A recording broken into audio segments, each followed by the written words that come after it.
Bonsoir et merci d'être parmi nous pour la présentation de deux livres et deux auteurs, donc Malika Arabi et Geneviève Bonneau, l'une pour un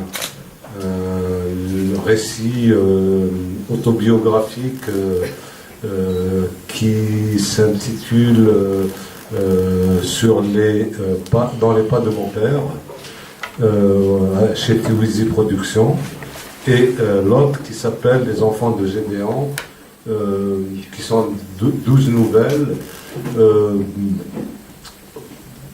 qui, à travers la fiction, racontent aussi des histoires très autobiographiques chez Tangerine Night. Voilà.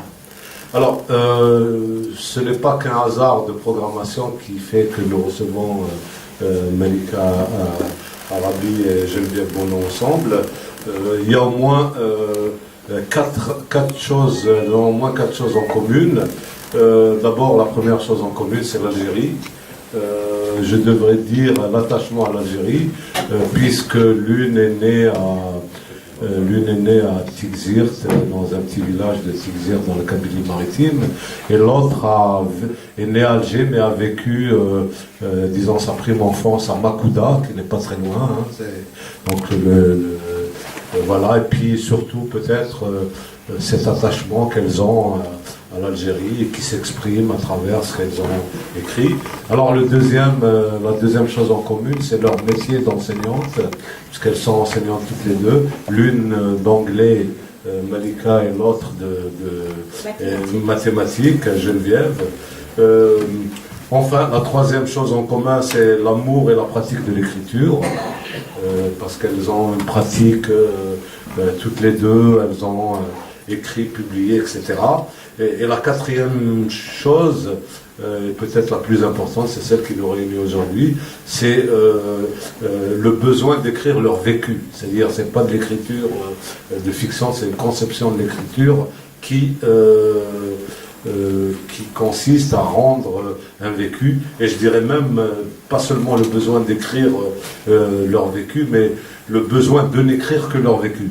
C'est-à-dire que jusque-là, tout ce qu'elles ont écrit, concerne un peu leur vécu. Alors je vais essayer de les présenter un tout petit peu, là, avant d'entrer dans le vif du sujet de leur livre, ce que fera Sohad Babaïssa, qui s'est prêté, comme d'habitude, avec beaucoup de sérieux à la lecture des deux ouvrages. Elle va nous en parler tout à l'heure. Alors, je vais essayer de les présenter un peu. Je vais commencer par Malika Arabi, qui vient d'Algérie. Là, elle est arrivée il y a quelques jours, donc qui vit encore là-bas, alors elle a vécu enfant la guerre de libération dans son village de Tixirt. Sa mémoire est emplie d'images douloureuses, etc., de la guerre, parmi lesquelles la mort de son frère aîné, qu'elle appelle Dedda, qui avait rejoint le maquis de l'Aïlen dans la région et qui a été tué. Elle raconte tout ça dans son premier livre qui s'appelle Éclat de vie, que nous avons présenté ici, qui est aussi chez le même éditeur, notre ami Areski Hamami, qui est là, qui s'appelle Tiwizi Productions. Alors elle fera des études primaires d'abord à l'école du village, puis elle va aller en internat au lycée du Caroubier d'Alger, où avec d'autres camarades en provenance de Kabylie comme elle, et particulièrement de son village, elle prend conscience de l'oppression de la langue berbère, puisqu'elle le vit de sa langue maternelle, elle vit là dans ce lycée d'Alger, elle vit ça avec beaucoup de combativité d'ailleurs. Elle raconte tout ça dans Éclat de vie.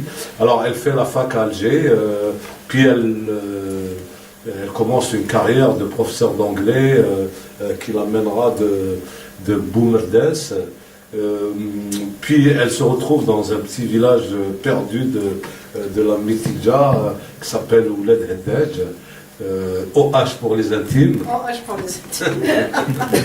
Alors elle s'est retrouvée là, je vais le raconter quand même. Oui, hein, oui, bien sûr, bien sûr. C'est une des bizarreries de ce pays, parce qu'elle était prof à Boumerdes, donc qui est le chef-lieu de la wilaya de Boumerdes. Et elle habitait là, donc c'était normal qu'elle... Et puis un jour, elle a, avec d'autres camarades enseignantes, elle a subi un harcèlement de la part du directeur du collège. Et puis, pour une fois, les personnes qui ont été harcelées rendent l'affaire publique. La presse en avait beaucoup parlé, etc. Et il y a eu même un procès. Oui. Le procès a lavé, non seulement a lavé le directeur, mais c'est les personnes qui ont déposé plainte qui ont été pénalisées, puisqu'elle a été envoyée au fin fond mais en tout cas, elles ont gagné quelque part, puisque l'affaire est devenue publique et qu'on a osé... je vais quand même te couper un petit peu. Le directeur, il a eu pour 18 mois de prison ferme. Ah, d'accord. Sauf que... il y avait cassation sur cassation, et puis, c'est-à-dire, on l'a gagné sur le plan juridique, mais sur le plan, sur le plan juridique, on l'a gagné, mais sur le plan administratif, la directrice, c'était une directrice de l'éducation, elle n'a pas accepté qu'on a osé mettre une institution, l'enseignement, c'est le sérieux, on a osé parler d'harcèlement sexuel, on a osé parler de tout ça, donc on a été muté, on m'a envoyé dans un village avec des barbus. Jusque-là, jamais souffert. En quelle année? En 2006. C'est hier, hein? C'est hier. C'est en 2006. Oui. Oui, oui. Non, ça, je l'ai raconté pour montrer que Malika a quand même beaucoup de combativité, de dynamisme, de militante pour les droits des femmes, pour les droits démocratiques, contre l'intégrisme, etc. Elle a milité au quotidien, je veux dire. Hein. Et moi qui connais un peu le village où elle a été mutée pour raisons disciplinaires, je peux vous dire que c'est vraiment un fief intégriste, tout ce qu'il y a de plus... voilà. Alors, elle est aussi une grande lectrice des journaux. Elle est au courant de l'évolution de la presse algérienne, etc. Elle est très réactive, elle écrit, elle s'implique, s'exprime, etc. Elle a... J'allais dire, elle a découvert l'écriture il y a quelques années, mais en fait, elle a toujours écrit, mais elle a décidé de publier il y a quelques années un premier livre. Il a été quand même, je vais le dire, c'est lui qui m'a encouragé quelque part à commencer à écrire. Donc, merci quand même. Merci beaucoup. Alors, elle a une idole, c'est son père. Elle a une idole, c'est son père, et c'est à lui qu'elle consacre ce deuxième livre qui s'appelle « Marche dans les pas de mon père ». Son père, qui est un personnage qui est un peu hors d'époque, hein, si j'ose dire, qui est mort il y a quelques années, qu'on peut voir sur la photo là de couverture, qui a un visage de quelqu'un de très doux, qui ne ressemble pas beaucoup au visage des Kabyles, comment dire, qui sont coupés à la sterpe. Voilà, mais on va en parler davantage. Voilà pour Malika. Je vais tâcher de présenter Geneviève Bono, qui a grandi, donc qui est née à Alger, son père est originaire de Skikda, de Skikda, hein, sa mère qui est une Odin, hein, qui est la sœur de Maurice Odin, qui sont des gens d'Alger, hein, sa mère est donc d'Alger. Son père était ses parents, ses deux parents, Charlie Odin et Christian Bono, étaient instituteurs. Ils ont fait l'école normale tous les deux, je crois. Oui. C'est là où ils sont connus d'ailleurs. Oui. Et Bouzarea. Et puis ils ont été communistes. Ils étaient communistes. Enfin, ils le sont demeurés je crois que c'est Maurice Audin qui les a, c'est ton oncle qui les a emmenés vers le communisme. Alors, ton père et ta mère donc, ont enseigné à Makuda, en Kabylie, où tu as passé les premières années de ton enfance. Et puis, d'ailleurs, Makuda, c'est à la fois le titre des mémoires de ton père, qui a écrit un livre qui s'appelle L'Olivier de Makuda, où il raconte un peu sa vie, son militantisme en faveur de l'indépendance de l'Algérie, etc. Et puis toi-même, tu as écrit une pièce de théâtre qui est là, qui s'appelle Le Crapaud de Makuda. Donc on voit bien que ce lieu a une importance fondatrice pour toi. Et alors, tes parents vont être mutés par la suite dans une cité d'Alger qui s'appelle la Cité de la Montagne, où ils passeront une bonne partie de la guerre. Enfin, ta mère, puisque ton père va être en prison. Il va faire Barberousse dans la même cellule que Henri Alleg. Voilà. Et puis, vous quittez l'Algérie quelques années après. 66. En 66. Ton père, en tout cas, raconte un peu dans son livre que les lendemains de l'indépendance, cette fraternité des luttes, etc., a commencé avec les militants du FLN comment dire, à se relâcher un peu, hein, pour ne pas dire plus, et qu'il y a eu quand même une bonne déception, peut-être pas par rapport à l'idéal, mais en tout cas par rapport au rapport humain, etc. Voilà, puis vous arrivez en France, toi tu continues tes études, eux ils enseignent, tes parents enseignent, et toi tu vas finir par enseigner aussi les mathématiques en région parisienne. Et puis surtout tu t'intéresses, tu as beaucoup d'activités culturelles, artistiques, puisque tu écris des romans, tu chantes, tu fais du théâtre.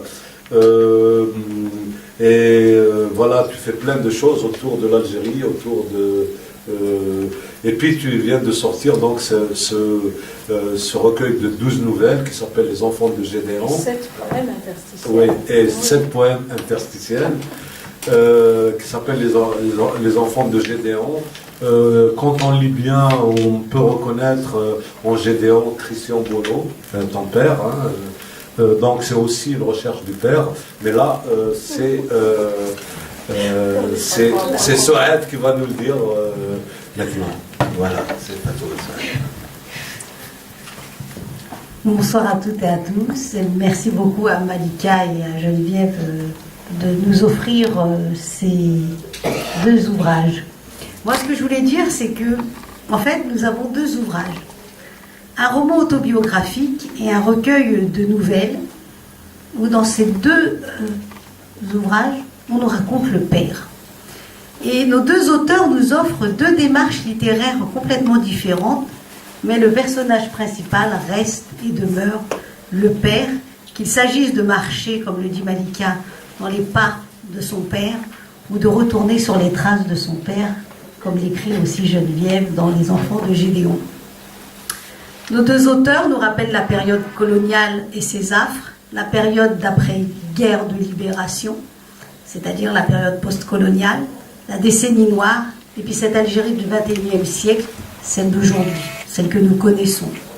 Ces 2 ouvrages, en fait, révèlent un très beau travail de mémoire et affirment la nécessité de dire, de ne pas dissimuler, de ne pas falsifier l'histoire, et surtout de savoir transmettre des valeurs pour que l'on puisse voir émerger des générations qui soient porteurs d'un projet de société dans lequel on aimerait pouvoir vivre, mais malheureusement, nous allons voir que cette Algérie n'offre pas cette possibilité-là. L'ouvrage de Malika, ce roman autobiographique, elle ne l'a pas écrit dans l'urgence. Elle l'a écrit dans la réflexion, parce qu'il est la suite logique de son premier ouvrage, Éclat de vie, puisque c'est à la suite d'une lettre qui a été écrite par une personne qui est devenue par un lecteur. Par un lecteur, et qui dit qu'il ne comprend pas pourquoi, dans Éclat de vie, elle n'a pas plus parlé de son père. Parce que c'est vrai que le premier était beaucoup plus sur les femmes et sur la condition des femmes en Kabylie. Et donc, Je vais vous lire le préambule parce que je pense que c'est intéressant de le lire pour comprendre. J'ai lu Éclat de vie il y a plus de 3 mois. Je voudrais bien pardonner ce retard, mais à vous faire part de mes impressions. Comprenez bien sûr que je ne suis pas critique littéraire et que je m'interdis de donner un avis de ce point de vue. Ce ne sont donc que des impressions, des sentiments, des émotions suggérées par votre livre. Éclat fulgurant. Étiez-vous pressé d'en finir à vouloir ainsi passer aussi vite sur des personnages et sur des événements? Peut-être vouliez-vous aussi évoquer beaucoup de choses à la fois sans trop vous y attarder.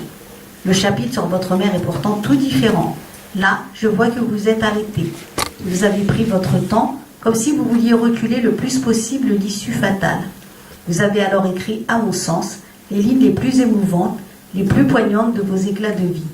Est-ce à dire que vous y gagneriez à prendre le temps de peindre les personnages et les événements de vos prochains livres? Salah Ka.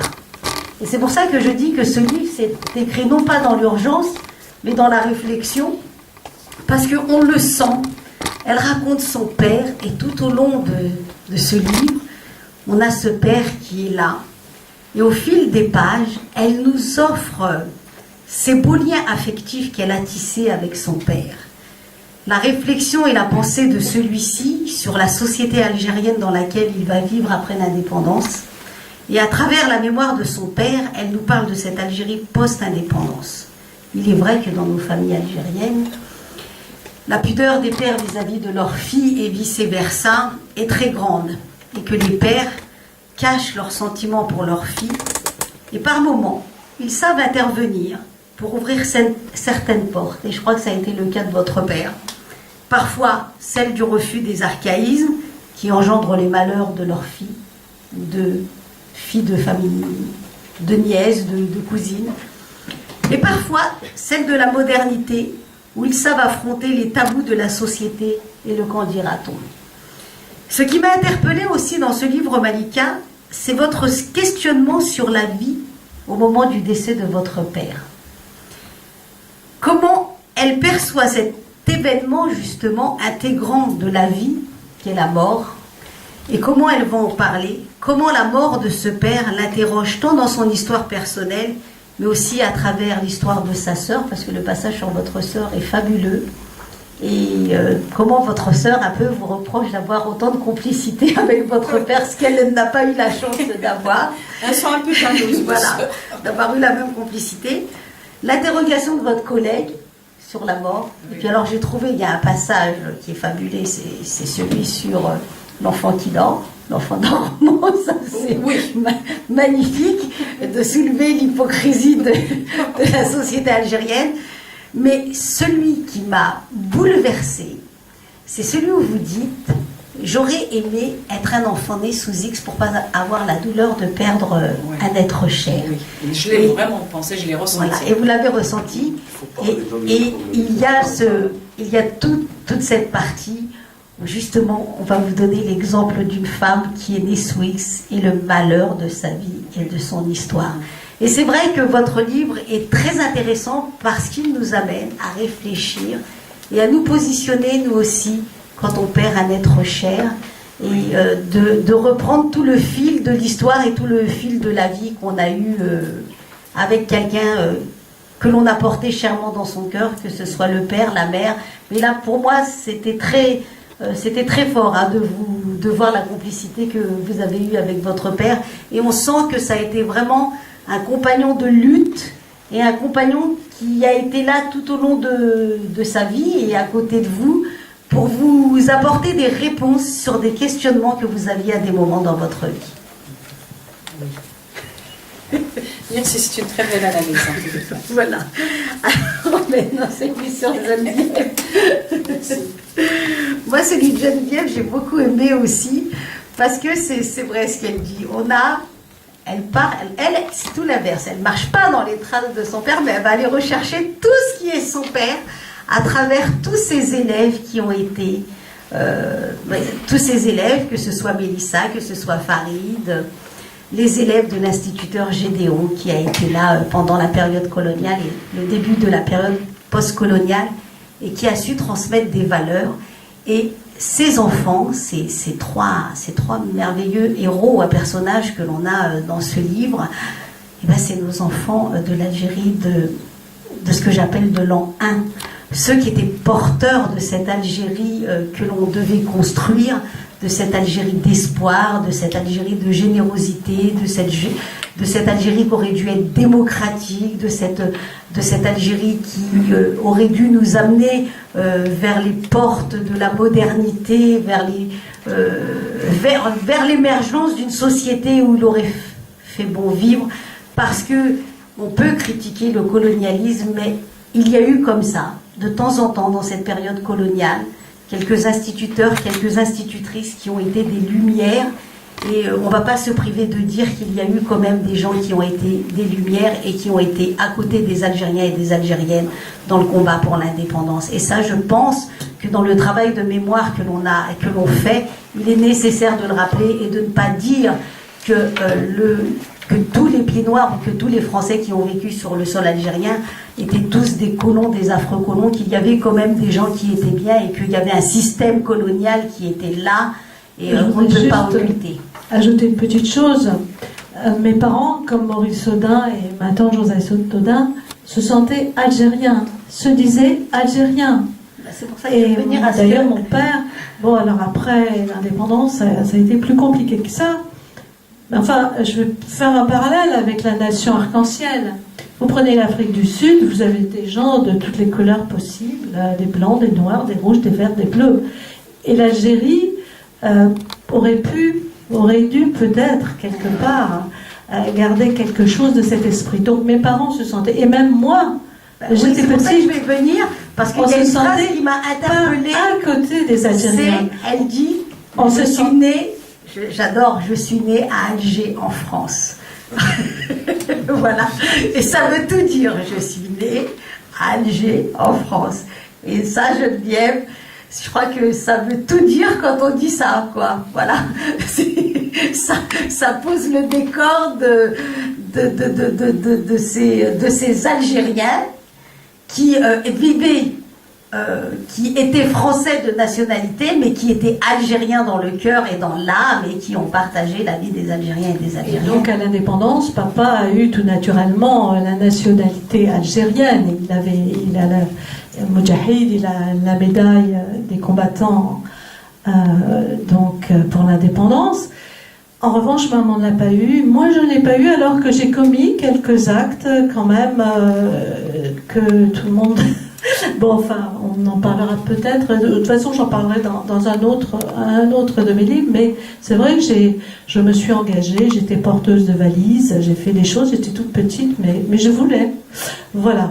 Donc, c'est important quand même de situer que on se sentait algérien.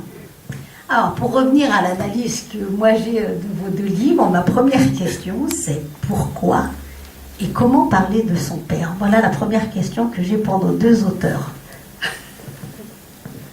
À vous d'y répondre. Tu commences, je ne vais pas. Alors, j'ai d'autres ouvrages en préparation sur l'Algérie. Il se trouve que j'ai perdu papa il n'y a pas très longtemps, il y a 2 ans. Et c'est vrai que c'était un être qui a bourré d'humour, très fantaisiste, un génie de l'improvisation à tous les niveaux. Il pouvait improviser un poème, improviser une chanson, des répliques, des charades. Il était merveilleux. Et ses élèves, parce que ses enfants sont ses élèves, et puis tous les enfants, on était 6 quand même, hein. Sans compter les enfants de mon oncle Maurice Audin qui était très souvent avec nous, donc ça faisait beaucoup d'enfants. Et donc tout le monde se souvient de ce côté, cet humour fabuleux. Et après et puis des côtés très graves et très sérieux, puisque il n'a jamais fléchi dans ses idées, ses engagements pour l'indépendance de l'Algérie. Et donc, de perdre papa, comme j'imagine vous le dites aussi, Malika, on découvre à ce moment-là des tas de choses se déchirent, et on découvre tout ce qu'on lui doit aussi, parce que c'est vrai que, même si quand j'étais petite je ne voulais pas faire de théâtre, eh bien, depuis quelques années, je me suis lancée dans cette façon de faire vivre aussi mon écriture. Et puis, bon, le chant, j'en ai toujours fait. je suis quand même très très imprégnée par cette idée aussi du happening et d'improviser des tas de choses. C'est vraiment un bonheur paradisiaque. Voilà. Et donc j'avais écrit là, il y a longtemps, du vivant de papa, une nouvelle qui s'appelle Le vieux Gédéon. Il y a peut-être 20 ans. Et il n'était pas si vieux que ça, mais bon, quand on est un enfant, ses parents, on est trop vite vieux. Et cette nouvelle, il aimait beaucoup, tant et si bien qu'il l'emportait toujours avec lui. Il l'avait perdue à droite, à gauche, dans des cafés. Je l'ai retrouvée. Et c'est vrai que ça m'a donné l'idée, cette idée de prendre des nouvelles dont beaucoup se passent après l'indépendance. Ils ne sont pas du tout autobiographiques, tout à fait, mais bon, je me suis imprégnée d'amis que j'ai connus, de récits, vraiment des gens qui en ont bavé pendant les années noires, sans avoir trop d'idées noires, justement. Et donc voilà pourquoi je me suis dit, je vais parler en même temps de papa, et puis cette nouvelle sera fédératrice de cet ensemble, de ce recueil, avec 3 nouvelles au départ qui sont autobiographiques et qui racontent donc cette enfance un petit peu dans l'Algérie colonialiste, et puis des autres se passent après et sont pour la plupart des fictions. Voilà, donc j'ai parlé de papa un peu, à part dans la nouvelle Le Vieux Gédéon, un peu en filigrane, à travers tous ces témoignages je me suis appuyée sur tous ces élèves qu'il a retrouvés après l'indépendance, qu'il a retrouvés en France y compris, et qui gardent aussi bien de lui que de maman d'ailleurs des souvenirs de pédagogues fabuleux et de gens extrêmement humains, extrêmement à l'écoute des autres. Je ne vais pas accaparer le micro. Pour Malika. Bon, alors moi j'ai parlé de mon père. J'ai été une frustrée du père, tout simplement, parce que moi quand je suis née, mon père il n'était pas à la maison. Il est resté en France jusqu'en 62. Donc de ma naissance jusqu'en 62, j'avais pas de papa. Je rêvais d'avoir un père. Ça a été pour moi une très très grosse frustration. Il m'a manqué toute ma vie, il m'a manqué. Et il arrive en 62, j'étais une petite fille encore, mais il se trouve que il arrive et je pars à l'internat. L'internat, j'ai passé 10 ans d'internat. Et je le voyais, à l'époque, on n'avait pas les moyens de transport, on venait au village, j'étais à Alger. Alger, Tixirt, c'était le bout du monde, il n'y avait pas de moyens de transport, c'est pas comme maintenant. Je ne venais que pendant les vacances. Ce qui fait que j'ai pas vécu avec mon père, avec mes 2 parents finalement, puisque ma mère est morte en 82. J'ai passé 10 ans à l'internat, je reviens, je me marie. Parce qu'il faut se marier, donc je me suis mariée et j'ai été frustrée des parents. Ils m'ont manqué toute ma vie, ils m'en manqueront toute ma vie. J'ai compté le nombre d'années que j'ai vécu avec mon père et ma mère. Ma mère, j'ai vécu avec elle 13 ans. C'est-à-dire, j'ai vraiment compté 13 ans, et puis elle est morte, elle est partie. Mon père, j'ai vécu un peu plus longtemps que lui, qu'avec ma mère. Et j'ai trouvé que c'était déjà un père exceptionnel, le fait qu'il m'ait laissé faire des études. Des gens, quand j'ai eu ma 6e, des gens venaient à la maison pour lui dire attention, il ne faut pas l'envoyer à Alger, c'est le bout du monde, c'est quoi cette histoire de fille qui va faire des études et tout ça. Et puis mon père, il ressemble un petit peu sur le côté humour, il a beaucoup d'humour. Il disait d'accord, vous avez raison, je ne l'enverrai jamais. Vous avez raison. Et puis quand il est loin d'eux, il dit c'est ma fille, j'en fais ce que je veux. Quand ils auront leur fille qui aura la chance d'avoir la 6e, parce qu'à l'époque dans mon village j'étais la première fille, on les mariait à 12 ans les filles. Donc mon père, comme il a eu déjà des filles qui étaient mariées très jeunes et que moi j'ai eu la chance aussi d'avoir un père qui était dans l'émigration. Ça lui a beaucoup servi l'émigration. Ça lui a ouvert les portes de la modernité. Et donc, quand il est revenu en 62, il n'était pas question qu'il marie. Les 3 autres, elles étaient mariées pendant la guerre. Il fallait les soustraire au viol des soldats. Donc, il fallait les marier n'importe comment. Et mon père, non, il fallait pas qu'il me marie. Il disait c'est mon garçon. Malika, c'était son garçon. Et donc, mon père, j'ai trouvé qu'il ne ressemblait à aucun père au village, pour avoir déjà tenu tête à ces gens-là, parce qu'au village, on sait ce qui se passe dans chaque maison. Donc, il leur a tenu tête, et c'est magnifique, j'ai trouvé qu'il ne le ressemblait pas sur ce plan. À la mort de ma mère, tous les pères, en Kabyle, on dit que quand il y a un proverbe qui dit que lors de l'enterrement de la femme, il y a un œil qui pleure, un œil qui rit, un œil qui cherche parmi les femmes pour se remarier. Mon père n'a jamais voulu se remarier. Il a vécu 16 ans après ma mère. Et moi, je lui disais, marie-toi. Bon, la première année, il n'était pas question que j'imagine une mère à la place de une femme à la place de ma mère. Mais après, moi, je lui disais, il faut que tu te remaries. Il me dit, jamais je ne remarierai, jamais je ramènerai quelqu'un qui me séparera de mes enfants. Donc ça, j'ai trouvé que c'était très très fort comme papa, quoi. Tous ils veulent se remarier, tous ils ont raison quelque part. Il faut qu'ils refassent leur vie. Elle est morte, c'est bon. Mon père n'a jamais voulu se remarier. Et ça, j'ai trouvé que c'était grandiose comme sentiment, dernièrement. Et puis j'ai trouvé encore. Malika, oui. Vous avez combien de frères et sœurs? Nous sommes 5 filles et un garçon. Et le garçon, c'est l'aîné? Non, l'aîné est mort. Nous sommes en tout 7. Il y a 5 filles. L'aîné, il est mort pendant la guerre, c'était un moudjahid. Et l'autre, il est plus jeune que moi. Et donc, quand même, il n'a pas voulu se... J'ai trouvé que c'était très fort. J'ai trouvé que c'était un seigneur, mon père, ne serait-ce que pour ça. Et dernièrement, j'ai rencontré quelqu'un au village pour dire à quel point mon père était différent des autres. Ça fait même pas un mois, un monsieur qui m'a jamais adressé la parole parce que parler à une fille, à une femme. Et là, il est venu m'embrasser, il me dit, tu sais, si je rencontre un chat, un chien, une vache, enfin un animal quelconque qui aurait appartenu à ton père, je le prendrais dans mes bras pour l'embrasser. Et là, j'ai vraiment... franchement, j'ai pleuré. Je suis tombée dans les bras de ce bonhomme que je ne connais pas, je pleurais. Un papa un homme qui fait naître de tels sentiments chez les gens, j'ai trouvé que c'était magnifique. Donc, je suis pas... Tout le monde respecte mon père au village, tout le monde lui demandait son avis, tout le monde... J'ai trouvé que, quand même, il est très, très différent des autres. Bon, c'est mon papa, c'est vrai, mais...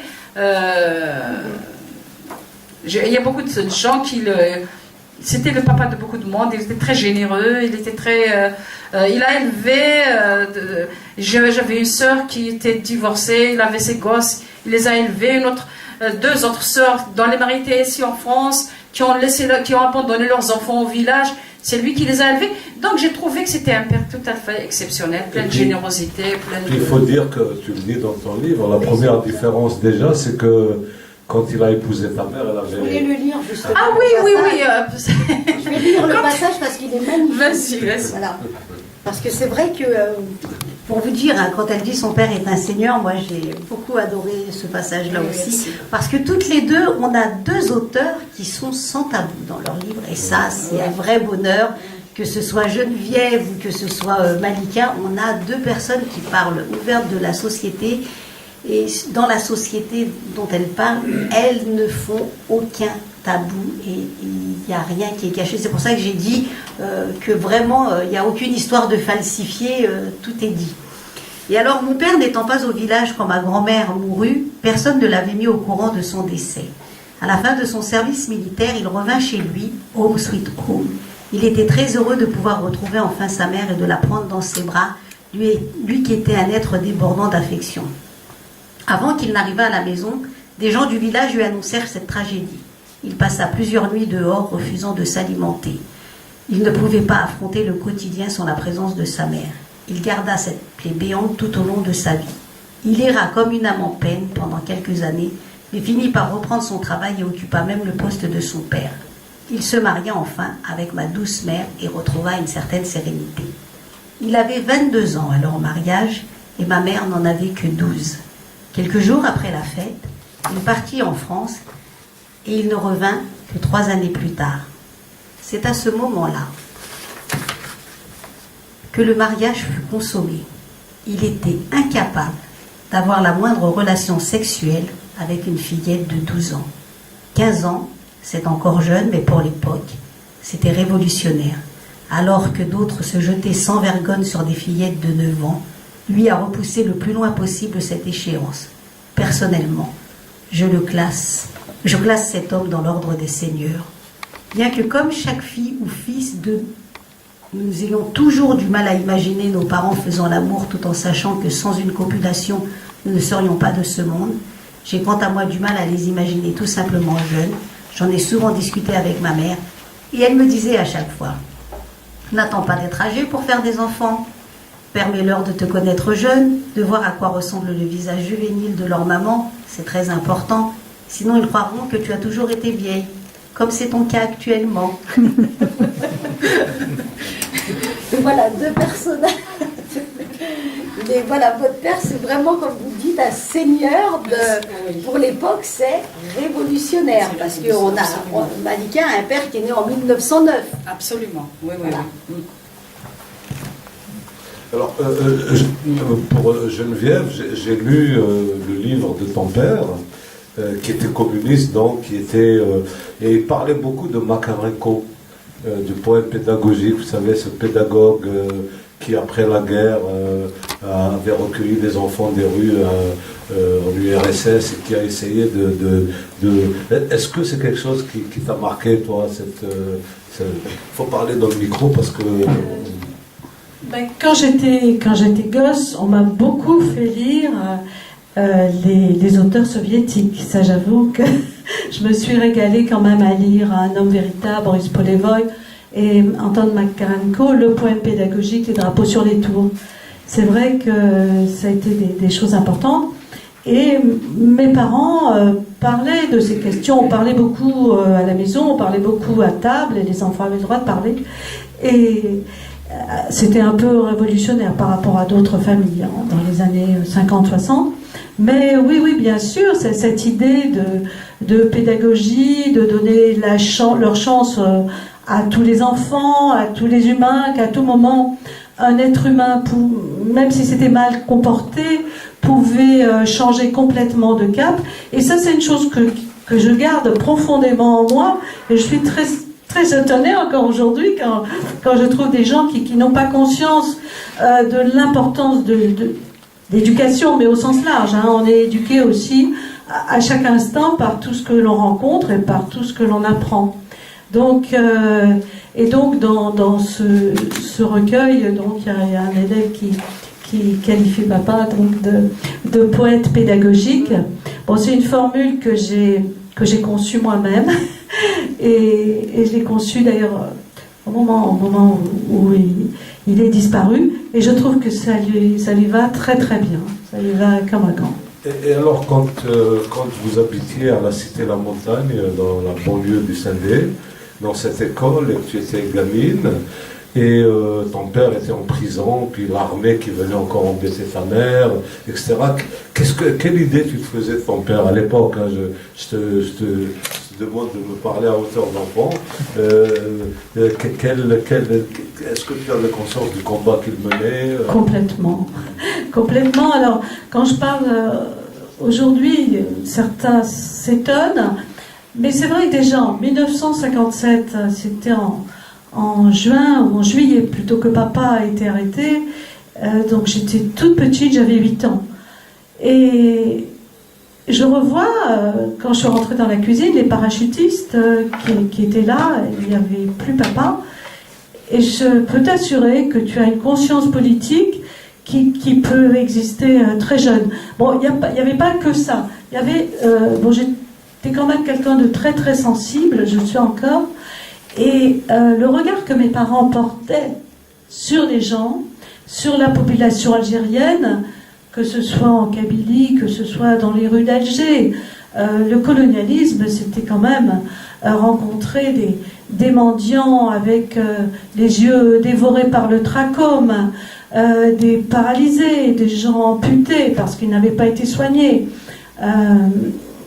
Donc, le regard de mes parents, la façon dont ils respectaient, de même que mon oncle d'ailleurs, Maurice Audin, dont ils respectaient les gens et dont ils avaient beaucoup de compassion pour cette misère qu'ils estimaient injuste, eh bien, ça, très très très tôt, je l'ai ressenti. Alors, après l'arrestation de papa, je sentais, et c'est vrai que la notion de guerre, ça a pesé, mais sûrement toi aussi, hein, sur mon enfance jusqu'à l'indépendance. Le matin, je me levais, je me rappelle, et je disais, papa est en prison. Quant à mon oncle Maurice, que j'aimais beaucoup, j'attendais toujours son retour, comme tout le monde en fait, hein, même si, bon, voilà. Donc, j'étais une enfant très très tôt, j'étais l'aînée, donc de 6, et j'avais donc été proche pendant 3 ans, particulièrement de mes parents, puisque mon jeune frère, le premier frère est venu après, et donc j'étais un peu comme une éponge par rapport à tout ce qu'il ressentait, tout ce qu'il vivait, tous les engagements. Et bien sûr, j'adorais mes parents, même si je n'en avais pas conscience. Bon, c'est vrai que je suis allée voir papa, donc j'ai vu la première fois, c'était au camp de Beni Messous, après son arrestation, donc il était barbu, il avait les cheveux rasés, je crois, méconnaissable, dans une espèce de pyjama. Bon, après les visites en prison, aussi bien Barberousse que El Harrach, Maison Carrée, c'était quelque chose de terrifiant. Il y a de belles pages sur Barberousse. Voilà, donc tout ça, j'en avais parfaitement conscience, et c'est vrai qu'à un moment donné, j'ai dit à maman, moi aussi, je voudrais faire quelque chose pour les combattants du maquis. Alors maman m'avait proposé de tricoter un pull, je me rappelle, c'était un pull vert. Alors le tricot, ça n'a jamais trop été mon fort. J'ai dû faire une manche, maman l'a terminée. Et puis après, bon, elle m'a dit, si tu veux vraiment faire quelque chose, tu peux aussi... voilà, donc quand papa était clandestin, parce qu'il a réussi à s'évader après son procès, donc là, j'étais porteuse de couffin. Je croyais qu'il y avait des armes. Je trouvais ça formidable à l'époque. Enfin bon, il faut se mettre dans le contexte, une guerre, c'est affreux de toute façon. Et puis, bon, mais je savais qu'il fallait arriver pile à l'heure, surtout ni en avance ni en retard. J'avais un pseudo, et la personne avait un pseudo. On ne se disait pas grand-chose, elle prenait le couffin, elle repartait. Et j'avais 12 ans, mais j'avais quand même très très peur parce que je savais fort bien que si jamais on me chopait, bon, peut-être je passerais, bon, j'aurais des petits trucs, pas trop méchants, mais je pensais à tous les gens, toute la chaîne des gens clandestins du Parti communiste algérien qui pouvaient tomber par ma faute, et ça, c'était insupportable, c'est pas possible. Donc la guerre, oui, bah, toi aussi, je pense que c'est une chose que les enfants vivent aussi. En même temps, avec ce côté, ce regard quand même positif de mes parents, de maman, d'y croire, de croire que la libération va venir pour l'Algérie.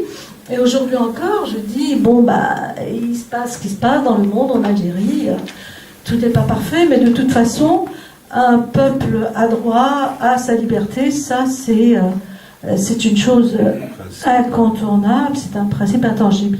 Et c'est vrai que, alors comme on est souvent invité par le FELIV, le Festival du Livre et de la Jeunesse à Alger, et en 2012, ils nous ont demandé une pièce de théâtre un peu pour les enfants sur la guerre d'indépendance.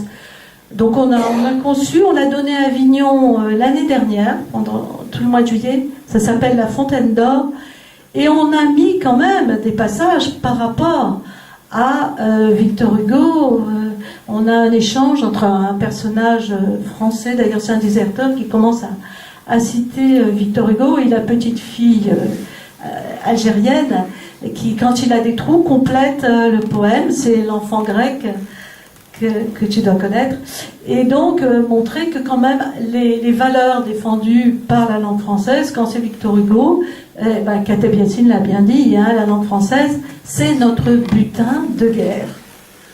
Malika, tu dis dans ton livre souvent que l'une des singularités de ton père, enfin ce qui le rend différent un peu des autres gens du village, c'est le fait qu'il ait été instruit, qu'il a été à l'école. Oui, je Hein? pense que je pense que l'instruction, et oui, ça ouvre quand même, ça ouvre plein de portes l'instruction. Et je suis certaine que ça lui a changé sa façon de voir les choses, et donc il a essayé de transmettre ça à ses enfants. Mais on le sentait, parce que bon, il a non seulement il savait lire et écrire, il a étudié, en plus il a vécu longtemps en France. Qu'est-ce qu'on savait de sa vie en France? Est-ce que sa vie en France, en fait, il a été c'était la guerre, hein, donc il avait une interdiction de rentrer au pays. Il ne pouvait pas rentrer au pays. Il militait ici, il était membre de l'OCFLN. Il a passé de la prison.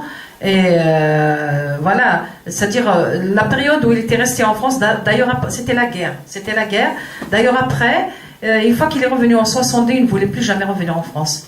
Même pas pour réclamer ses droits, la pension, il y avait un tas de trucs qu'il devait. Il ne voulait pas revenir en France. Et il n'avait rien contre la France elle-même, mais le fait d'avoir été obligé de rester en France alors que tout son cœur était de l'autre côté. Après, il avait une certaine aversion il voulait plus bouger. Je crois qu'il voulait profiter à fond de ce qui lui restait au village encore. Et la France, pour lui, c'était la guerre. Ça lui rappelait la guerre. Voilà. alors quand il rentre, à un moment il était chef cantonnier, c'est ça, hein? Oui. On construisait Oui. Et gamine, tu lui emmenais le panier pour qu'il Oui, alors au village, mon père était chef cantonnier, et puis je sortais, c'était moi, c'est-à-dire, il y avait mon frère, il y avait mes autres sœurs, mais c'était moi. Le panier de la bouffe de mon père, c'était moi qui l'attendais. Dès que je sors de l'école, il y a ma mère qui m'attendait, il me dit tu prends la bouffe à ton père, et je le prenais, hein, je mangeais même pas, moi je sortais, je courais, là, je prenais son panier à mon père, je le trouvais avec tous ses copains. Et tous les pères sont un petit peu sévères avec leurs filles. Moi, ils disaient, regardez ma perdrix, elle est là, ma perdrix. C'est-à-dire, alors que les autres, ils disaient, attention, la fille, il faut la cacher et tout ça. Moi, non, il était fier de sa perdrix. Vous voyez ma perdrix, là? Alors, en français, quand on dit perdrix, c'est juste un oiseau, hein. Mais en kabyle, je vous jure que le mot perdrix, c'est corse. Qu'est-ce que c'est beau le mot perdrix quand on vous traite de perdrix. Et mon père, il disait aux hommes avec qui, regardez ma perdrix, elle est là ma perdrix. Il faisait ça, elle est là ma perdrix, elle arrive, elle me ramène à bouffer. Et il était tout heureux et tout fier de... Et moi, alors, je volais, je ne marchais pas, bon voilà, je garde des souvenirs très très émouvants en tous les cas. Et c'est vrai qu'on le sent à travers le livre. Hein. Oui. C'est très fort. Hein, c'est très fort, c'est très très fort. Le lien qui vous a uni à votre père est très très fort et on le sent à travers. C'est très fort, et quand il est mort, j'ai perdu ma mère. J'étais plus jeune quand j'ai perdu ma mère. Hein, donc moi je croyais qu'une fois que ma mère, je croyais mourir avec ma mère en fait. Je me disais, si ma mère meurt, je meurs avec elle. Il n'y a pas de. Mais ma mère est morte. Il y avait mon père. Il était là. Et il représentait une telle force, il était vieux, hein, mais qu'est-ce qu'il était fort. Moi, je croyais bêtement qu'il n'allait jamais mourir. Il ne peut pas mourir, mon père, impossible. Et quand il est mort, la vie n'avait plus aucun sens pour moi. Comment un tel monument peut mourir? Tout bête, hein. Il est mort il n'y a pas longtemps, hein, mon père. Il est mort en 98. 98, ça fait pas longtemps. Et donc, j'étais mère, comment pouvais-je imaginer que mon père n'allait pas mourir? Alors que lui, il me disait, mais ma fille, je vais mourir. Il avait 88 ans. En admettant que je vive jusqu'à un siècle. Il reste pas beaucoup pour un siècle. Et puis moi, je dis, mais tu vas pas mourir, toi. Pour moi, il n'allait pas mourir. Alors sa mort m'a anéanti beaucoup plus que celle de ma mère, parce que... Malika, vous aviez même refusé sa vieillesse. J'ai refusé, oui. Non, je refusais. Il était paralysé, hein. Il était paralysé sur son lit de paralysie, de mort, quoi. Et il suffisait qu'il parlait pour que tout le monde, on lui obéissait au doigt, à l'œil, sur son lit de mort. Donc, pour moi, il n'allait pas mourir. Un jour, il m'a appelé, il m'a dit, Malika, et je dis oui. Et bien, il m'a prise dans ses bras comme ça. Il était sur son lit de mort. Hein. Puis il me dit, tu sais, je vais mourir, ma fille. Je dis, qu'est-ce que tu racontes? peux-tu mourir, toi? Voilà, j'étais vieille, quoi. J'ai presque cet âge-là. Voilà. Et alors, Gédéon, quand il rentre en France en 66, est-ce qu'il se sent en exil? Comment il va aborder cette nouvelle parce que très vite, quand même, il va se mettre à militer. Il ne se laisse pas abattre, quoi. Je veux dire, il se laisse pas... Ça a été très dur quand même, hein, la première année, papa et maman, enfin papa, je ne sais pas s'il n'a pas fait un peu un genre de dépression, hein. C'était terrible. Et puis c'est vrai, bon, on n'avait pas de lien, on n'avait pas de famille en France, hein, on était tous, c'est mon fils, il n'y a pas longtemps, enfin il y a peut-être 10 ans, qui me dit, alors, un tel est né en Algérie, toi tu es né en Algérie, et, non, mais alors, vous êtes tous nés en Algérie. C'était pour lui un truc. Voilà, malheureusement, il n'est pas encore venu en Algérie. Et donc, oui, ça a été terrible. Alors, se retrouver une famille, ça a été se retrouver déjà la famille communiste, donc des gens qui nous ont chaleureusement ouvert les bras, retrouver ces valeurs à défendre. La fraternité, le partage, et puis papa a créé alors club de foot, il participait à une chorale, des choses qu'il avait faites comme à la montagne, voilà. il a inauguré le stade, je me souviens bien. Mais en Kabylie aussi, pour ses enfants, il y a, dans l'Olivier de Makouda, il y a une très belle histoire avec le partage de la recette de la récolte d'olivier pour acheter aux enfants des tenues de footballeurs, leur première tenue de footballeurs, et malheureusement quand l'école a été occupée par les parachutistes et ils ont brûlé les tenues des enfants. C'est des gestes héroïques de l'armée française à ces heures. Voilà, donc ça a été... Mais bon, moi je vois même maman qui est toujours en vie là, et qui... Alors j'ai eu la bonne idée en fait de lui suggérer... d'héberger, enfin c'est même elle qui l'a proposé. En fait, j'ai encore des amis très proches en Algérie, et notamment une amie qui s'appelle Ralia Aïtchalal, qui est à Alger, et que mes parents connaissent. Et j'ai dit à maman, eh bien tu sais, il y a une amie des filles de Ralia qui fait ses études à l'université à côté, et tu sais, ça coûte cher, et elle n'a pas, l'hébergement coûte très cher. Alors, maman, dès que je lui ai dit ça, c'était juste après la mort de papa, j'ai rien eu d'autre à dire. Elle dit, ah, mais qu'elle vienne ici, il y a une chambre là-haut. Et donc, maman héberge cette jeune fille, qui, alors, elle n'est pas de Tixirt, elle n'est pas de Makouda, elle est de Béjaïa. Tout le monde peut pas être parfait. Mais, alors, c'est formidable, parce que maman n'aurait pas pu, je pense, comme peut-être, c'est l'esprit africain, l'esprit algérien, maman ne pourrait pas vivre seule. Mais il y a une complicité formidable entre cette jeune fille de Béjaïa qui connaît l'histoire de notre famille et maman qui parle de l'Algérie, mais tout le temps avec elle, ah oui, et puis la France, c'est un pays froid, et ça revient. Et puis elle raconte toutes des choses, elles peuvent parler de l'Algérie toutes les deux, et c'est génial. Mais c'est vrai que l'Algérie est restée quelque chose de très très fort. Et des anciens élèves, en particulier un de Makouda, qui a fait une carrière dans l'armée, etc. Et maintenant il est à la retraite. Il est resté en relation avec papa. Il était dans l'Aïlen pendant la guerre de libération. Et on l'a revu d'ailleurs l'été dernier à Alger. Et lui, quand on le voit, il ne parle de papa, il cite papa, il a des citations, mais surtout à chaque instant des choses que j'ignorais, tellement ils ont été marqués, les élèves, par ces personnes extraordinaires que sont nos parents. Voilà. Malika, comment ton père a vécu cette transformation de l'Algérie à partir des années 90, cette plongée dans la violence, la montée de l'intégrisme, etc. Comment tu le voyais à cette époque, comment il a vécu oui, alors à cette lui qui a construit une autre Algérie, comment Exact. Il était très malheureux. Je me rappelle que en 91, il avait voté fils. il avait voté fils. Moi, je lui dis, tu votes fils? Il me dit oui. Je lui dis, mais pourquoi tu votes fils? Il me dit, écoute, à mon âge, tu veux que je vote pour Saadi qui est contre les musulmans. J'aurais aimé voter pour Saadi, mais ils sont contre le RCD, ils sont contre Dieu. Mais je peux pas. Alors je dis, mais le fils, tu sais ce que c'est? Il me dit, écoute, moi, à mon âge, je ne peux pas voter pour quelqu'un d'autre. Je vote pour le fils. Mais sauf que, ils ont été bernés. Le fils, c'est la religion. Le Front islamique du salut, vous vous rendez compte, ce nom, ce joli nom qu'il porte?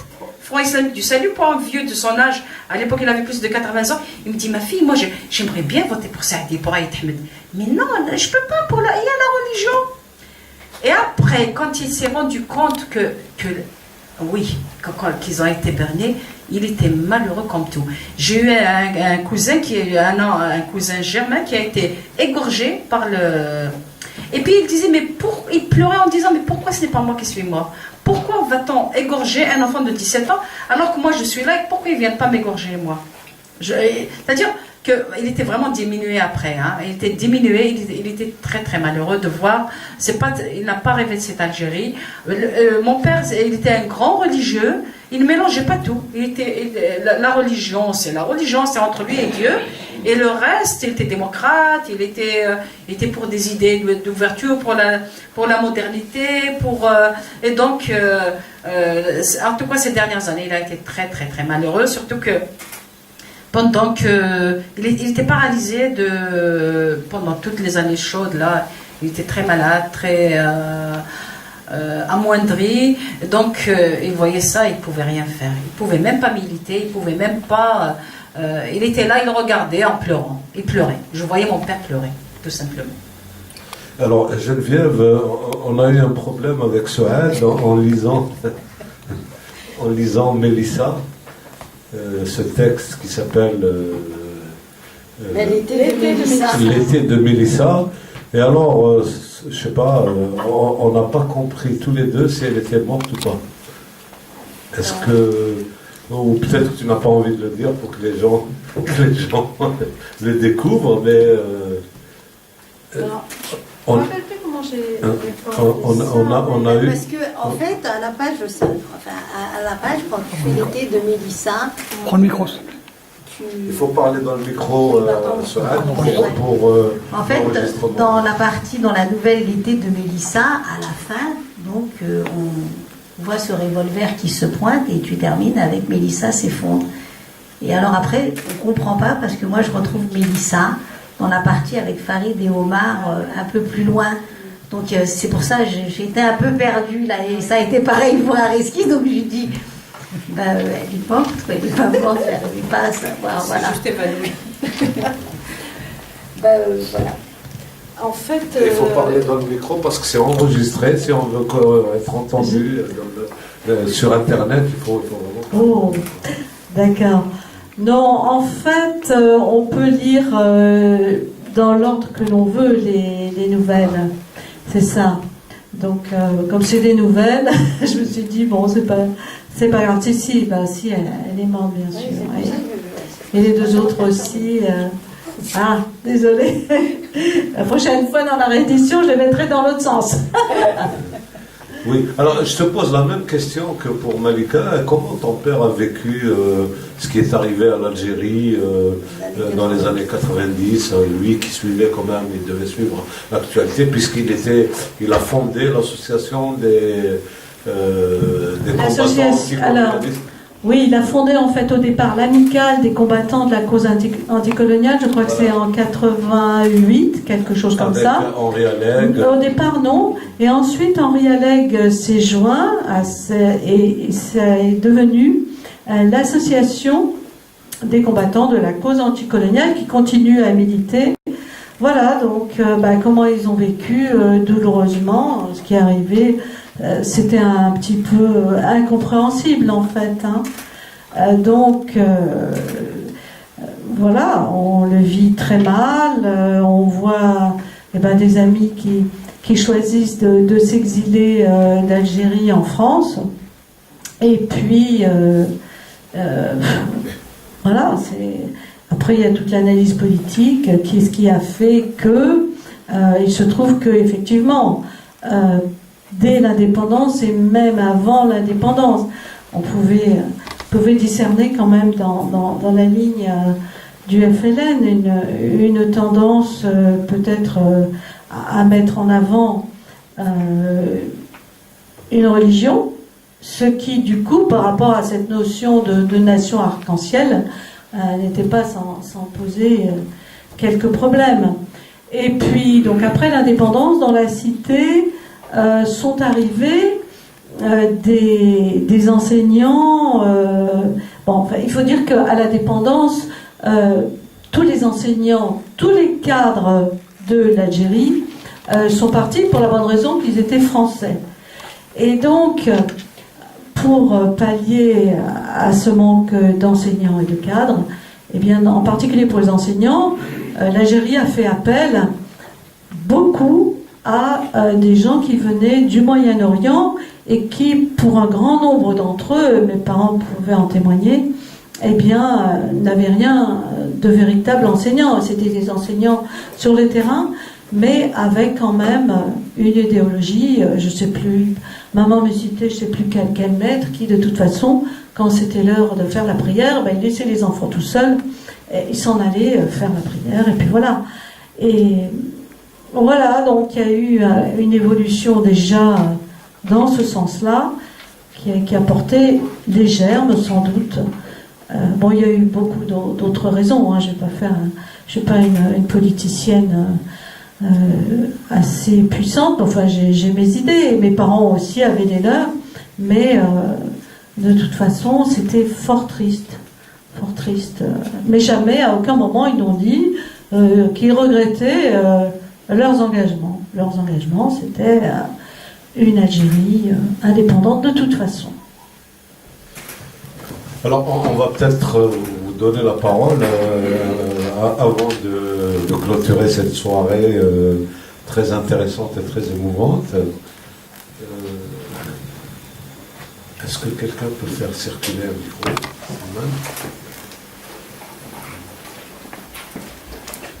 ne sais pas s'il y a des...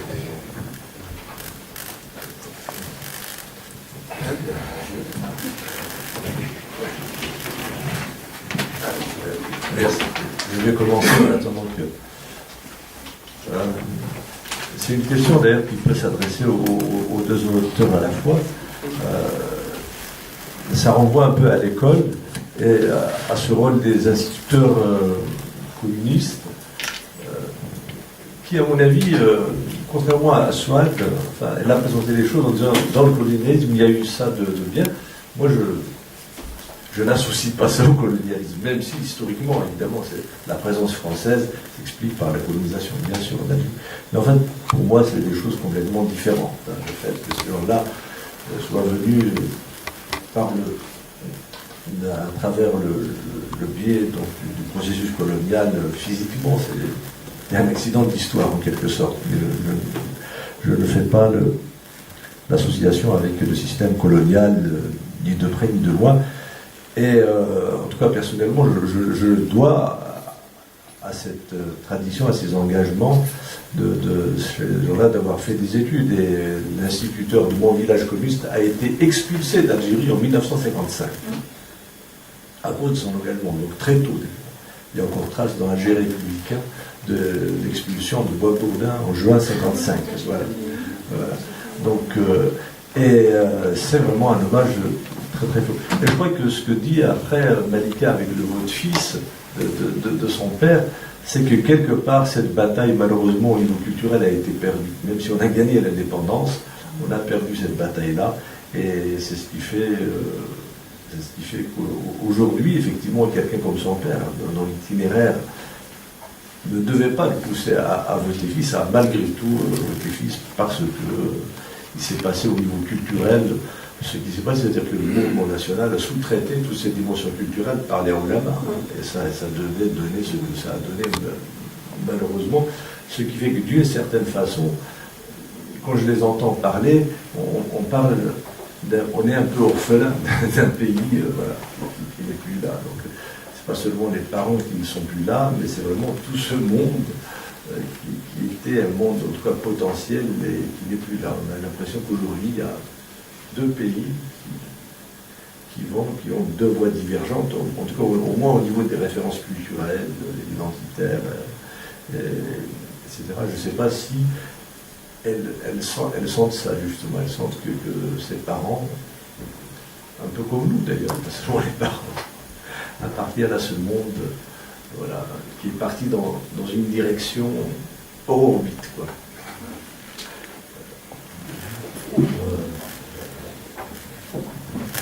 On va recueillir plusieurs questions et puis vous notez déjà celle-là. Hein. Est-ce que vous pensez que vos parents appartiennent à un monde une Algérie qui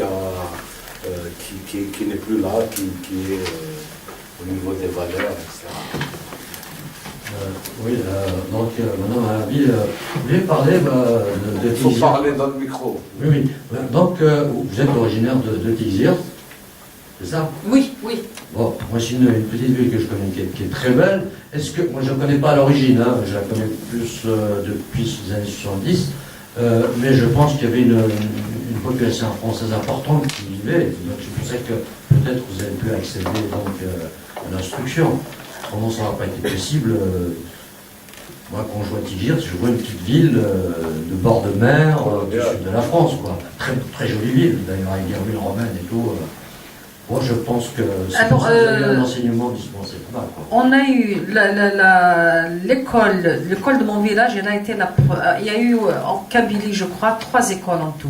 3 écoles, elles ont été construites en 1872. Donc oui, il y avait des pieds noirs, évidemment. Peut-être qu'ils ont... Vous êtes majoritaire, je pense. Non, On n'a pas eu... non, les autochtones étaient majoritaires. Hein. Il y avait quelques pieds noirs, quelques familles pieds noirs, mais c'est tout. Par exemple, chez nous, on n'a pas eu les pères blancs. Ils n'ont pas existé chez nous. Voilà, il y avait quelques pieds noirs parce que c'est une jolie ville, c'est une ville côtière. Donc, mais même les pieds noirs, on peut les compter. Hein, parce qu'ils sont restés après l'indépendance, les pieds noirs, ils ne sont pas partis, hein. Ils sont restés, donc ils n'étaient pas très nombreux. Ils n'étaient pas très très nombreux. Par rapport à d'autres villages où il y a eu les pères blancs qui quand même, ils ont fait sur le plan école, il y a eu un impact très important. Nous, on n'a pas eu ça. On n'a pas eu ça. Je ne sais pas d'où est venu le fait que je sois instruite, voilà. Je me demande comment oui, non, parce que je connais aussi notre ville, donc ils ont eu l'école très tôt, mais les filles allaient jusqu'à l'âge de 12 ans, à peu près, 13 ans. Oui. L'école pour garder leur petite frère, leur petite soeur. Parfaitement. Et puis justement, ce que vous avez dit, que effectivement, vous alliez à Alger pour suivre les études supérieures. Oui. Et puis que, disons, les amis à votre père lui déconseillaient, effectivement, parce qu'il y a eu le cas avec ma mère, justement, parce qu'elle était bonne élève, où ils l'ont envoyé à l'extérieur pour continuer ses études. On lui a déconseillé, et pour garder ses petits frères et sœurs, on a sorti de l'école à 13 ans, 13 ans, je crois. Oui. C'est le cas de mes sœurs, de mes grandes sœurs, c'est le cas de toutes mes camarades. Et moi, j'étais plus jeune qu'elle, donc à l'époque, quand mon père était rentré, j'avais 10 ans. 10 ans, quand il était rentré. Oui, et donc les autres, à 12 ans, elles étaient déjà mariées. Et moi, c'est mon père qui m'a sauvée du mariage à 12 ans, tout simplement. Oui, il était éclairé, quoi. Il était éclairé. Je me demande, il était instruit, c'est vrai que c'est le bonhomme instruit, mais il est resté longtemps ici en France. Est-ce que c'est la France? Est-ce que c'est l'instruction? Enfin, je sais une chose, merci aux deux, quoi. C'est grâce aux deux, à la France, à son émigration et à son instruction, que moi je suis sauvée du mariage à l'âge de 12 ans. Il y avait des bonhommes qui m'ont demandé en mariage alors que j'avais 11 ans. Hein. Et mon père qui rigolait. Il rigolait, vous n'aurez jamais ma fille. Toi, tu auras ma fille. Il leur disait rien. Face à face, il leur disait rien. Mais toi, tu auras ma fille. Moi, ma fille, elle se mariera jamais. D'ailleurs, je vais la garder à la maison, ma fille. C'est mon garçon, ma fille. Oui, souvent c'est des réservations, c'est pas des mariages. C'est des réservations. Je vous pose une question. Je vois que vous êtes une famille communiste. Oui, alors je vais finir parce que moi aussi, j'ai été demandée en mariage à 13 ans. Et c'était un enseignant, un jeune palestinien qui était venu voir. Il m'avait rien demandé à moi, mais il est venu voir maman. Et puis il y avait aussi une femme qui m'avait demandé, bien sûr, indépendance pour son fils, qui était modjahid. C'est comme ça que ça se faisait. Il est très beau, il est blond aux yeux bleus. Et je pense aussi à une amie, Fadela Mrabet, l'écrivaine que j'aime beaucoup. Et elle dit que si elle a pu faire des études et donc pas être mariée, c'est parce qu'elle était maigre. Et elle était maigre, et donc il n'y a personne, il n'y a aucun homme qui en voulait. Et là voilà, toutes les raisons qu'il faut. Bon, je vais vous poser une question, disons, concernant justement le militantisme de vos parents.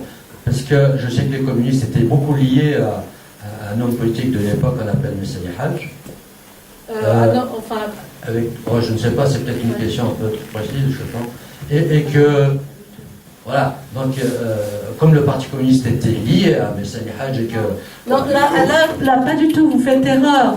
Il y avait des divergences fondamentales. Elle a été créée plus ou moins. Non, mais attendez, en quelle année? On est en 57 par exemple. Absolument pas, hein. Non, il n'y avait pas de lien, il y avait vraiment... Je me demandais si votre père avait eu des relations avec... Les nationalistes. C'est tout. Ben non, parce que... 57 Messali, c'était le MNA, hein, c'était autre chose. Ouais, c'est ça. Ah non, il n'y avait pas de lien. Il y a eu des liens avec le FLN à certains moments. Vous avez Henri Maillot, par exemple, qui avait eu le... Mais... Je ne vais pas garder le micro. Oui, c'est une bonne idée de ne pas garder. Cette question de Messali, c'est vrai que Messali était lié à un courant trotskiste. Oui, trotskiste, oui. Oui, mais c'est vrai qu'à la période de Bruno, je connais bien Malika pour l'avoir eu au téléphone assez souvent ces 2 dernières années.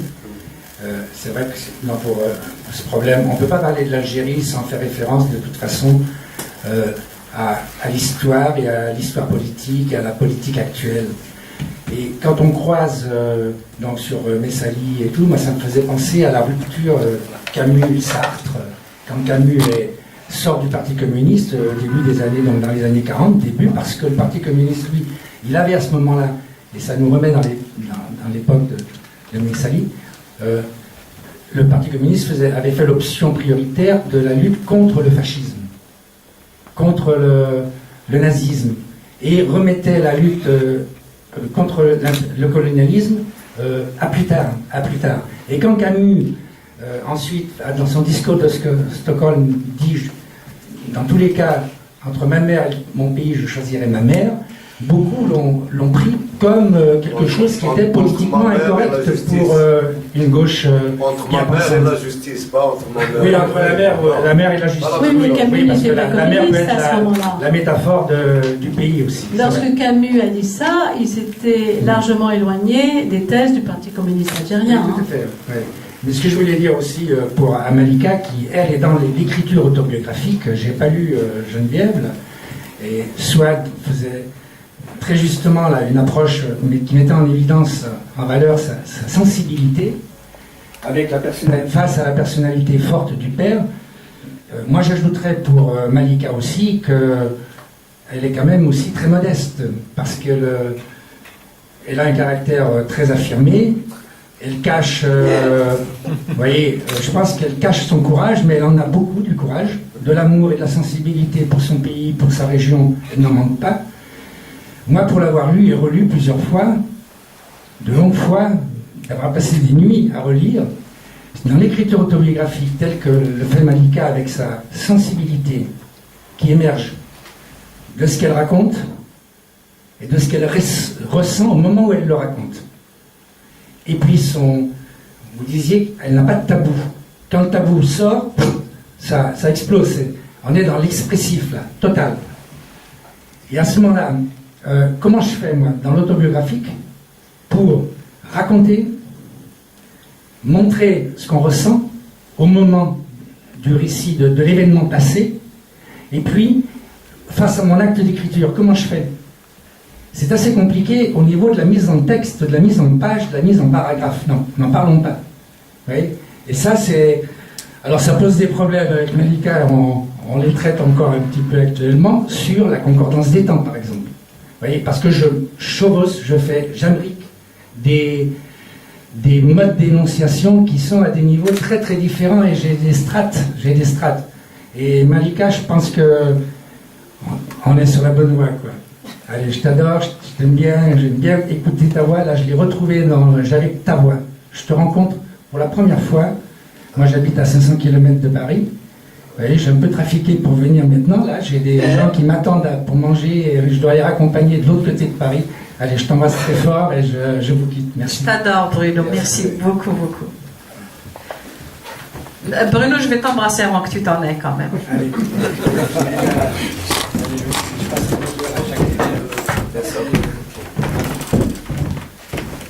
Je t'aime beaucoup, beaucoup. Allez, on fait comme Et tu embrasses tout le monde. Allez.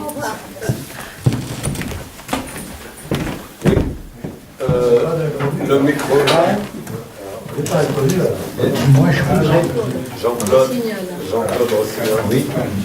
Voilà, je vais vous poser une question qui n'a en apparence aucun rapport avec tout ce qu'on vient d'évoquer maintenant, mais qui pour nous est un problème. Je parle pour nous de ce côté de la Méditerranée, où nous parlons le français, strictement le français, et que pour qui la langue arabe est une sorte comme d'énigme, parce que recouvre-t-elle, qui recouvre-t-elle exactement? Car je vois bien marqué association de culture berbère.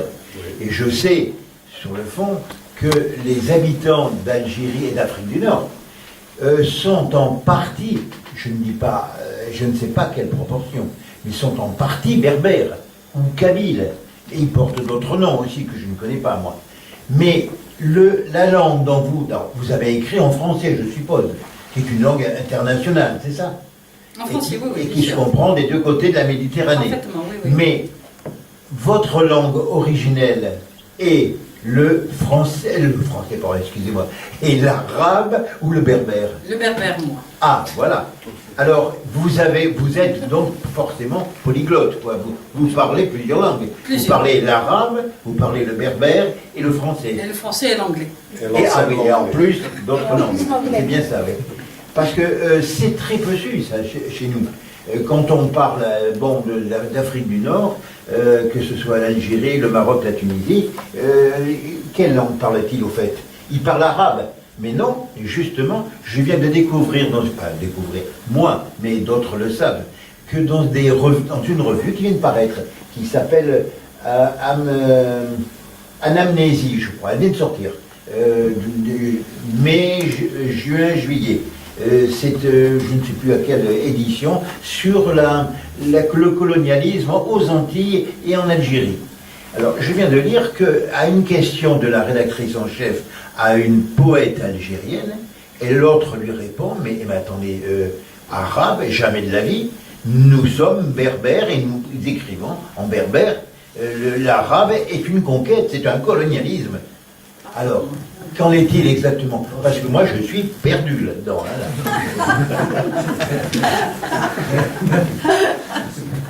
C'est les berbères arabisés en majorité. Je peux me permettre de... Vas-y, tu diras plus que moi. Oui, je vais ajouter trois petits mots, notamment pour, je crois que monsieur a été un peu induit en erreur en parlant de Tixirt. Je pense que Malika n'a pas été élevée à Tixirt, même si par communauté on a dit Tixirt en fait, sont dans un petit village qui s'appelle Talamaïech. Il y a aussi l'école effectivement à remonte très loin, mais il n'y avait pas, à Talamaïech, il n'y a aucun français, il n'y en avait pas. À Tixirt elle-même, il y avait une dizaine de familles françaises qui étaient là pendant la guerre, mais à Maïech, il n'y avait aucun français. Donc il y avait l'enseignant, le cours d'enseignant, et basta, il n'y avait que ça. Parce que l'architecture de la ville, elle est effectivement... La ville, c'est autre chose. Pas le village qu'elle Là où Malika a étudié, je connais bien la région, puisque nous sommes du même coin, il n'y avait pas de français, il n'y avait pas de lycée, donc pour une fois qu'elle a eu sa 6e, il fallait partir D'abord à Tizi, puis ensuite à Alger. Sauf que les pieds noirs de Tixirt, ils ont étudié chez nous. Hein. Ils n'avaient pas d'école à l'époque à Tixirt. Ben oui, pour leur tu les as pas connus. Quelle langue parlaient-ils? C'était les pieds noirs. C'était pendant Ah, la ils guerre. parlaient le français et le kabyle. Hein. Oui, il y avait une dizaine d'ailleurs. Ah oui, oui, oui. Quelques-uns sont restés jusqu'à il n'y a pas très longtemps. Ils sont encore là-bas. Domergue, il est toujours propriétaire là-bas. Poupli a été un peintre assassiné il y a quelques années, moins d'une dizaine d'années. Enfin, des Français d'Alger, de Tixirt, ils sont restés. Très peu sont partis. Parce qu'il n'y avait pas eu de... je dirais, des Français de base qui vivaient au même titre que les autres habitants. Il n'y avait pas de grosses propriétés foncières, il n'y avait pas d'exploitation, il n'y avait rien. On vivait tous ensemble dans la même région. Mais Tixirt, pour nous, à l'époque, c'était déjà un peu loin. Donc, pour revenir à Malika, je connais bien son père.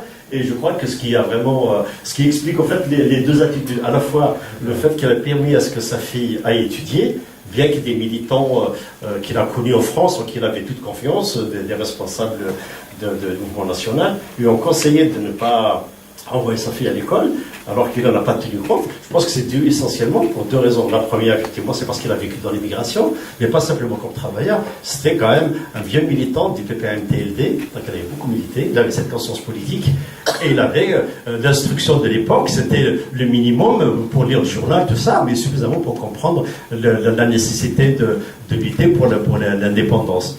Et ça, il s'est complètement engagé. Comme l'aîné des enfants est mort au maquis, la fille, elle remplace un peu le garçon qui est parti, puis c'était la possibilité, le fait qu'il a vécu dans l'immigration, il a compris ce que c'est que l'école, ce que c'est la valeur de la République et tout, et il a transposé tout ça sur sa fille, qu'il voulait protéger envers et contre tous, pour qu'absolument elle tienne à la fois la place du fils perdu pour l'indépendance.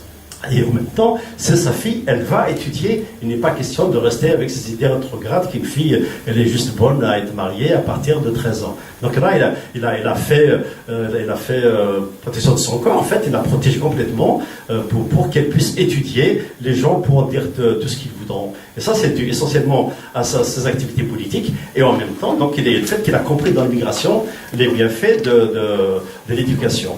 Et ça rejoint l'histoire en 1991 où il a voté fils. Pour tout simplement, il a fait partie des vieux militants nationalistes. Ils étaient pour l'indépendance, mais à l'époque, tout le monde était musulman, sauf qu'à des degrés divers. Chacun voyait sa façon d'être musulman. Pour lui, à l'époque, être musulman, c'est être tout simplement algérien.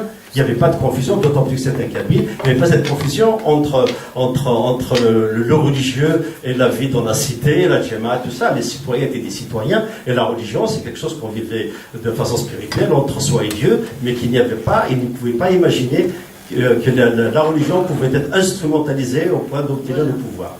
Donc pour lui, de bonne foi, il a voté musulman parce qu'il était musulman. Il ne se reconnaissait pas dans les idées modernistes, de laïcité, tout ce qu'on veut.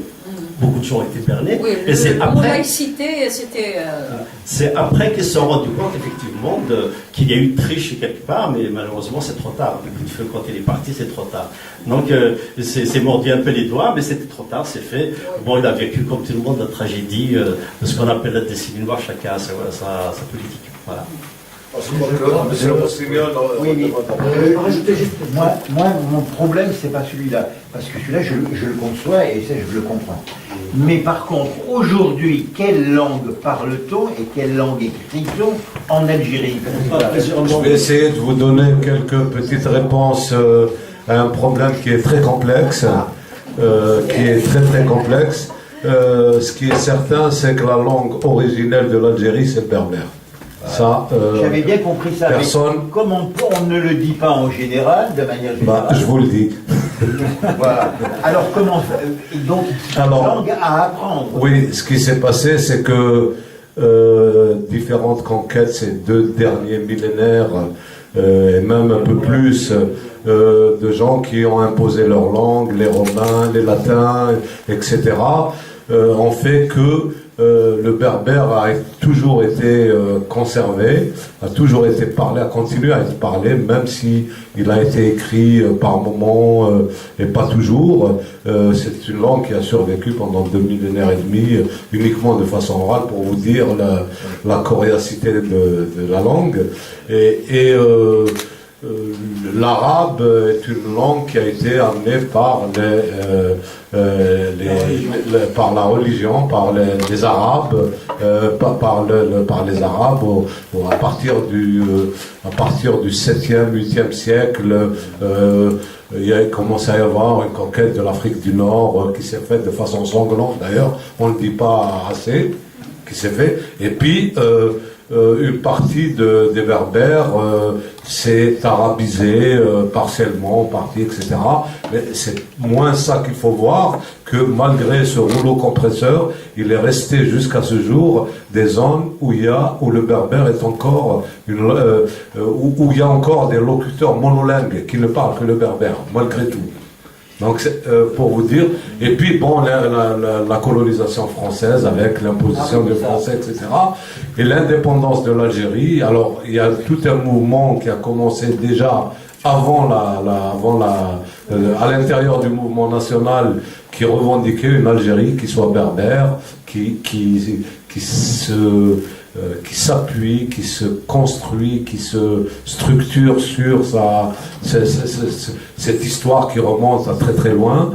Et puis il y a tout un courant qui lui revendiquait une Algérie arabo-musulmane, qui a malheureusement souvent gagné, parce que et on en est là encore aujourd'hui, où on est encore en train de se battre pour faire reconnaître que le berbère est une langue doit être une langue officielle en Algérie. Voilà, donc on en est là. La question n'est pas encore tranchée, mais ça reste encore un enjeu aujourd'hui, à l'heure où je vous parle. Oui, donc j'essaie de mettre mon grain de sel. Oui, donc le substrat, effectivement, je dirais, du peuple et de la langue et de la culture, il est berbère. Maintenant, il y a effectivement une couche superposée arabo-islamique, parce qu'idéologiquement, on a imposé l'arabe, parce que le Coran doit se transmettre que dans la langue arabe. Voilà. D'ailleurs, il y a une ethnie qui a été carrément massacrée, je ne sais plus, je crois que c'est entre 9e et 10e siècle, parce qu'ils avaient traduit le Coran en berbère, en tamazight, comme on dit, parce que le berbère, c'est aussi un nom qui a été donné plus par des étrangers que par les berbères eux-mêmes.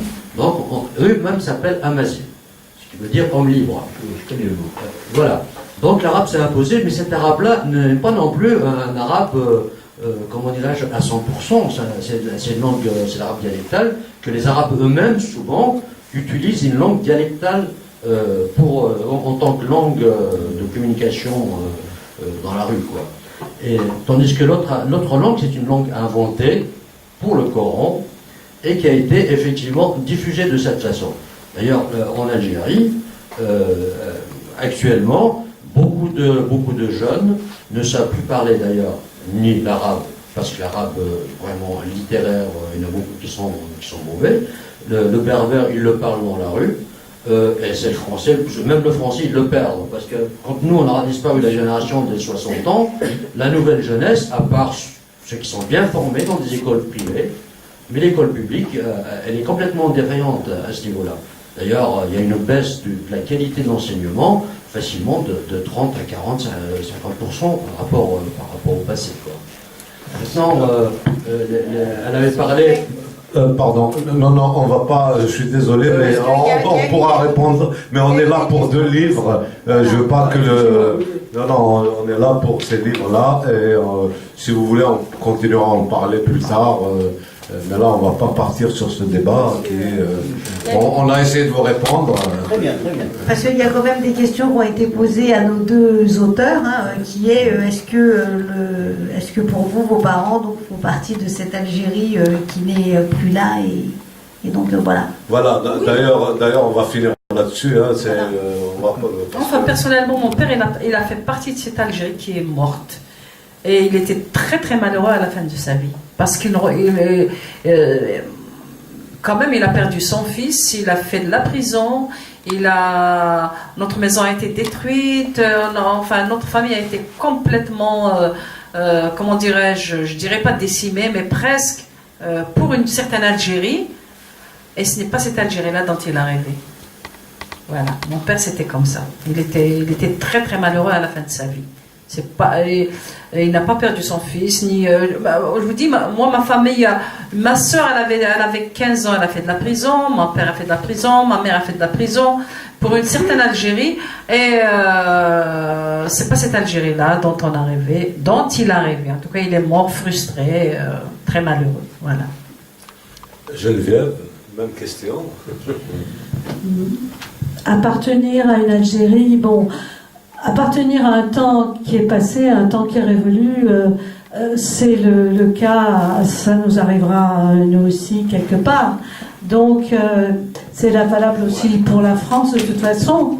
Les gens qui ont connu l'avant 68 et qui étaient adultes à ce moment-là, eh bien quelque part ils appartiennent à quelque chose qui a disparu. Mais en même temps, bon.